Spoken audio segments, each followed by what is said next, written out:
सारा बीबी पट्टी वाली और रगड़ा मारो वाला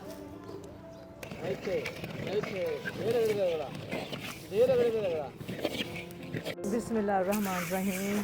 ਸਾਨੂੰ ਇੱਕ ਬੀਬੀ ਕੰਮ ਕਰਦੀ ਹੋਈ ਨਜ਼ਰ ਆ ਰਹੀ ਹੈ, ਜਿਹੜੇ ਮਹੱਲਿਆਂ ਦੇ ਵਿੱਚ ਭੱਠੀਆਂ ਤੇ ਦਾਣੇ ਜਿਹੜਾ ਨਾ ਉਹ ਬਣਾਉਂਦੀਆਂ ਹੁੰਦੀਆਂ ਵਾ। ਤੇ ਇਹ ਭੱਠੀ ਦੇ ਦਾਣੇ ਵੀ ਬੜੇ ਮਜ਼ੇ ਦੇ ਬਣਦੇ ਹੁੰਦੇ ਨੇ ਹੈ। ਤੇ ਅੱਜ ਅੱਲਾਹ ਪਾਕ ਨੇ ਸਾਨੂੰ ਉਸ ਜਗ੍ਹਾ ਤੇ ਲੈ ਕੇ ਆਇਆ ਵਾ ਜਿੱਥੇ ਮੇਰਾ ਆਪਣਾ ਵੀ ਦਿਲ ਕਰਦਾ, ਵੇਖ ਕੇ ਮੇਰੇ ਮੂੰਹ 'ਚ ਪਾਣੀ ਆ ਗਿਆ ਕਿ ਮੈਂ ਵੀ ਦਾਣੇ ਜਿਹੜੇ ਆ ਨਾ ਉਹ ਖਾਵਾਂ, ਕਿਉਂਕਿ ਭੱਠੀ ਦੇ ਦਾਣੇ ਬੜੇ ਮਜ਼ੇਦਾਰ ਹੁੰਦੇ ਨੇ ਹੈ। अस्सलाम वालेकुम। वालेकुम सलाम। ਕੀ ਹਾਲ ਜੇ? ਠੀਕ ਠਾਕ ਹੋ? हाँ जी ठीक ठाक। ਦਾਣੇ ਬਣਾਉਂਦੇ ਪਏ ਜੇ? हाँ जी ਕੋਈ ਬਣੇ ਹੋਏ ਦਾਣੇ ਕਿ ਬਣਾਣੇ बना के देवा। ਹੈ? ਹਾਂਜੀ ਦਵੋ ਬਣਾ ਕੇ, ਦਵੋ ਮੈਨੂੰ ਬਣਾ ਕੇ ਤੁਸੀਂ ਹੈ। ਇਹ ਤਾਂ ਦਾਣੇ ਬੜੇ ਮਜ਼ੇ ਦੇ ਹੁੰਦੇ ਜੇ ਹੈ, ਮਕਈ ਦੇ ਵੀ ਚਨਿਆਂ ਦੇ ਵੀ ਹਾਂਜੀ, ਹੈ। ਹਾਂਜੀ, ਹਾਂਜੀ। ਹਾਂ ਤੇ ਮੇਰੀ ਭੈਣ ਇੱਥੇ ਕਿਉਂ ਕੰਮ ਕਰਦੀ ਪਈ ਆ? बाजी बच्चों वास्ते। ਬੱਚਿਆਂ ਵਾਸਤੇ? ਹਾਂਜੀ। ਤੇ ਕਿਦੋਂ ਦਾ ਕੰਮ ਕਰਦੇ ਜੇ ਹੈ? बाजी 9 साल हो गए मैंने इत्थे काम। ਮੈਂ ਇੱਥੇ ਬੈਠ ਜਾਨੀ ਆ ਹੈ। 9 ਸਾਲ ਹੋ ਗਏ ਤੁਹਾਨੂੰ ਕੰਮ ਹਾਂਜੀ। ਕਰਦੇ? ਅੱਛਾ ਤੇ ਤੁਸੀਂ ਕੰਮ ਬਦਲਿਆ ਨਹੀਂ? नहीं मैं घर च काम भी करनी है। ਘਰਾਂ 'ਚ ਵੀ ਕੰਮ ਕਰਦੇ ਜੇ? ਹਾਂਜੀ। ਸ਼ਾਮ ਦੇ ਟਾਈਮ ਆਣ ਕੇ ਭੱਠੀ ਵੀ ਇੱਥੇ ਲਾਉਂਦੇ ਜੇ? ਹਾਂਜੀ। ਅੱਛਾ ਤੇ ਤੁਸੀਂ ਇਸ ਕੰਮ ਨੂੰ ਬਦਲਿਆ ਕਿਉਂ ਨਹੀਂ? बस वैसे ही नहीं बदला जद हैगा सारा जद्दी पुछती है ही। ਜੱਦੀ ਪੁਸ਼ਤੀ ਆ ਇਹ ਕੰਮ ਜੱਦੀ ਪੁਸ਼ਤੀ ਆ। हाँ जी ਤੇ ਤੁਹਾਡੀ ਅੰਮੀ ਵੀ ਇਹ ਕਰਦੇ ਸੀ? हाँ जी ਤੁਹਾਡੀ ਦਾਦੀ ਵੀ ਕਰਦੀ हाँ ਸੀ? जी सारे ही करते। ਸਾਰੇ ਇਹ ਕਰਦੇ ਸੀ? हाँ जी ਤੇ ਇਸ ਵੇਲੇ ਤੋਂ ਨਹੀਂ ਤੁਸੀਂ ਬਦਲਿਆ ਇਹ ਕੰਮ हाँ जी ਹੈ ਕਿ ਇਹ ਜੱਦੀ ਪੁਸ਼ਤੀ? ਦੇਖੋ ਜੀ ਇੱਕ ਜੱਦੀ ਪੁਸ਼ਤੀ ਜਿਹੜਾ ਨਾ ਕੰਮ ਉਹ ਇਨਸਾਨ ਕਿਉਂ ਕਰਦਾ ਵਾ, ਉਹਦੇ ਪਿੱਛੇ ਵੀ ਬਹੁਤ ਇੱਕ ਖਾਸ ਕਹਾਣੀ ਆ ਕਿ ਇੱਕ ਤਾਂ ਵਸਾਇਲ ਨਹੀਂ ਹੁੰਦੇ, ਦੂਸਰਾ ਇਹ ਕਿ ਆਪਣੇ ਆਬਾਓ ਅਜਦਾਦ ਦੀ ਜਿਹੜੀਆਂ ਨੇ ਇੱਕ ਯਾਦਾਂ ਹੁੰਦੀਆਂ ਵਾ, ਜਿਸ ਉਸ ਯਾਦਾਂ ਨੂੰ ਤਾਜ਼ਾ ਰੱਖਣ ਵਾਸਤੇ ਉਹ ਕੰਮ ਕਰਦੇ ਨੇ। ਅੱਛਾ ਤੇ ਇਹ ਕਿੱਚ ਪਾਵਾਂ ਮੈਂ? कागज च। ਇਹ ਲੋ ਜੀ ਇੱਥੇ ਪਾਓ ਜੀ। ਹਾਂਜੀ ਆ ਲੋ ਜੀ, ਗਰਮ ਗਰਮ ਦਾਣੇ ਆ ਗਏ। ਮੇਰੀ ਭੈਣ ਦਾ ਕੀ ਨਾਮ ਆ? माफिया। ਮਾਫੀਆ। ਅੱਛਾ ਤੇ ਕਿੰਨਾ ਤੁਸੀਂ ਤੁਹਾਡਾ ਸਿਸਟਮ ਘਰ ਦਾ ਕਿਸ ਤਰ੍ਹਾਂ ਚੱਲ ਰਿਹਾ? मेरा मियाँ भी करता मैं आप भी करनी। ਅੱਛਾ ਕਿੰਨੇ ਬੱਚੇ? 4। ਚਨੇ ਬੜੇ ਮਜ਼ੇਦਾਰ ਆ।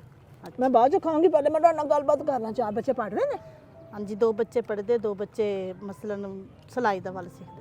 ਅੱਛਾ ਮਾਸ਼ਾਅੱਲਾ ਮਾਸ਼ਾਅੱਲਾ। ਸਾਡੀ ਭੈਣ ਆਪ ਵੀ ਮਿਹਨਤ ਕਰ ਰਹੀ ਹੈ, ਮੀਆਂ ਵੀ ਮਿਹਨਤ ਕਰਦਾ ਵਾ, ਬੱਚਿਆਂ ਨੂੰ ਵੀ ਕਾਬਲ ਕਰ ਰਹੇ ਨੇ। ਤੇ ਅੱਲਾਹ ਪਾਕ ਤੁਹਾਨੂੰ ਸਿਹਤ ਜ਼ਿੰਦਗੀ ਤੰਦਰੁਸਤੀ ਦੇਵੇ।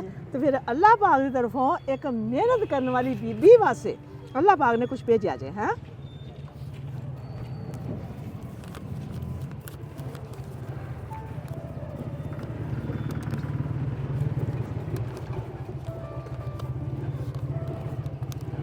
ਇਹ ਲਓ ਮੇਰੀ ਭੈਣ, ਇਹ ਲਓ।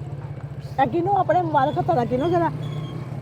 ਬੋਲ ਕੇ ਗਿਣਨੇ ਮੇਰੀ ਭੈਣ, अच्छा ਆਵਾਜ਼ ਆਉਣੀ ਚਾਹੀਦੀ ਹੈ। 1 ਹੈ 2 ਹਾਂ 3 ਖਿੱਚ ਕੇ ਰੱਖ ਕੰਮ ਨੂੰ, ਕੱਸ ਕੇ ਰੱਖ, ਹਾਂ ਤੁਸੀਂ ਗਿਣੋ ਪੈਸੇ। ਮੈਂ ਚਨੇ ਖਾਣੇ ਆ। ਭੁਲੇਖਾ ਨਾ ਲੱਗੇ ਮੇਰੀ ਭੈਣ, 6 ਘੱਟ ਨਾ ਕਰੀ, 7 ਵਧਾ ਦਈ। 8 ਹਾਂ 9 10 10,000। ਇਹ ਮੇਰੀ ਭੈਣ 10,000 ਆ। अच्छा ਇਹ ਅੱਲਾਹ ਪਾਕ ਦੀ ਤਰਫੋਂ ਆ ਤੇਰੇ ਵਾਸਤੇ ਹੈ। माशा ਮੈਨੂੰ ਇਹ ਚਨੇ ਮਿਲ ਗਏ ਖਾਣ ਨੂੰ। ਤੁਹਾਡੀ ਤੁਹਾਨੂੰ- ਮਿਹਰਬਾਨੀ। ਤੁਹਾਨੂੰ 10,000 ਮਿਲ ਗਿਆ। मेहरबानी थोड़ी। अल्लाह ਅੱਜ ਮਜ਼ੇ ਵਾਲੀ ਗੱਲ ਨਹੀਂ ਹੋਈ हाँ ਹੈ? जी अल्लाह थोड़ी जिंदगी करे। अल्लाह मियां जिन्ने भेजे अल्लाह उनकी भी जिंदगी करे। ਅੱਛਾ ਮੇਰੀ ਭੈਣ ਨੇ ਇਹ ਦੱਸੋ, ਹਾਂਜੀ। ਕੋਈ ਕੰਮ ਥੁੜਿਆ ਸੀ ਤੁਹਾਡਾ ਜਿਹੜਾ ਅੱਜ ਅੱਲਾਹ ਪਾਕ ਨੇ ਬਰਕਤ ਦਿੱਤੀ ਤੇ ਤੁਸੀਂ ਕੰਮ बस ਕਰਨਾ फिर ਕੋਈ? इदा ही हुंदा है, इदा ही हुंदी। ਅੱਛਾ ਇਹ ਜੇ ਚਿਹਰੇ ਤੇ ਮੁਸਕਰਾਹਟ ਅੱਜ ਕੋ ਖਾਸ ਦੁਆ ਮੰਗੀ ਸੀ? बस जी अल्लाह मियां ने पूरी कर ली। ਹੈ। ਕੀ ਦੁਆ ਮੰਗੀ ਸੀ? ਮੇਰੀ ਭੈਣ ਖੁਸ਼ ਹੋ बस ਗਈ। इदा ही। ਹਾਂ ਲੈ ਹੋਰ ਭੁੰਨ ਕੇ ਦੇਵਾਂ ਦਾਣੇ? ਹਾਂ ਲੈ ਹੁਣ ਵੇਖ। ਹਾਂ ਇਹ ਤੁਸੀਂ ਨਾ ਵੀ ਦਿੰਦੇ ਤੇ ਕੋਈ ਰੋਲਾ ਨਹੀਂ ਸੀ। ਦਾਣਿਆਂ ਦੀ ਕਿਹੜੀ ਗੱਲ ਸੀ, ਮੈਂ ਦਾਣੇ ਦੇ ਦੇਣੇ ਸੀਗੇ। ਗੱਲ ਪਹਿਲੇ ਕਰੀ ਫੇਰ ਸਵਾਦ ਸੀ ਨਾ। ਹਾਂ ਨਹੀਂ ਪੈਸਿਆਂ ਦਾ ਤਾਂ ਰੋਲਾ ਹੀ ਨਹੀਂ ਹੈਗਾ ਇਹ ਬਈ। ਕਿੰਨੇ ਭੇਜੇ ਨੇ? ਅੱਲਾਹ ਮੀਆਂ ਨੇ ਭੇਜੇ। ਅੱਛਾ ਗੱਲ ਇਹ ਹੈ ਕਿ ਮੇਰੀ ਭੈਣ, ਹਾਂਜੀ ਪਤਾ ਕਿਉਂ ਮੈਂ ਖੁਸ਼ ਹੋ ਰਹੀ ਹਾਂ? ਮੈਂ ਖੁਸ਼ ਇਸ ਵਾਸਤੇ ਹੋ ਰਹੀ ਹਾਂ, ਮੈਂ ਇੱਕ ਮਿਹਨਤ ਕਰਨ ਵਾਲੀ ਭੈਣ ਦੀ ਅੱਲਾਹ ਪਾਕ ਦੀ ਤਰਫੋਂ ਸਪੋਰਟ ਹੋਈ ਹੈ। ਅੱਲਾਹ ਪਾਕ ਅੱਜ ਮੈਨੂੰ ਉੱਥੇ ਲੈ ਕੇ ਆਇਆ ਅੱਛਾ ਜਿੱਥੇ ਮੇਰੀ ਇੱਕ ਭੈਣ ਮਿਹਨਤ ਕਰ ਰਹੀ ਆ। ਸ਼ਾਮ ਨੂੰ ਆਣ ਕੇ ਭੱਠੀ ਵੀ ਜਾਂਦੀ ਆ ਔਰ ਸਵੇਰ ਨੂੰ ਕਿਸੇ ਦੇ ਘਰ ਕੰਮ ਵੀ ਕਰਦੀ ਆ। ਮੇਰੀ ਭੈਣ ਦੇ ਦਾਣੇ ਹੀ ਖਤਮ ਹੋਏ ਨੇ।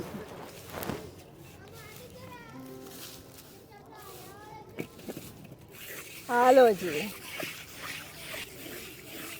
सारा बीबी पट्टी वाली ਤੇਲ ਨਾ ਸੜ ਜਾਣੇ ਹੁਣ ਰਗੜਾ ਮਾਰ ਉਹ ਵਾਲਾ। ਇੱਥੇ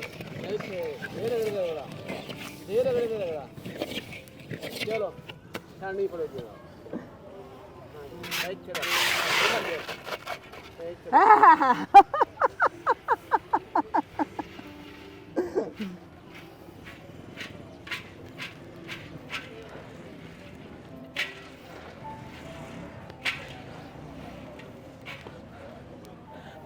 ਮੇਰੀ ਭੈਣ ਕੋ ਆਖਰੀ ਟਾਈਮ ਚੱਲ ਰਿਹਾ ਸੀ, ਚਨੇ ਵੀ ਖਤਮ ਹੋਏ ਸੀ, ਲੇਕਿਨ ਜਿੰਨੇ ਚਨੇ ਅਸੀਂ ਕੀਤੇ ਨੇ ਉਹਨੇ ਅਸੀਂ ਭੁੰਨ ਕੇ ਇੰਜੋਏ ਕਰ ਲਿਆ ਵਾ। ਤੇ ਅੱਲਾ ਪਾਕ ਤੇਰਾ ਸ਼ੁਕਰ ਆ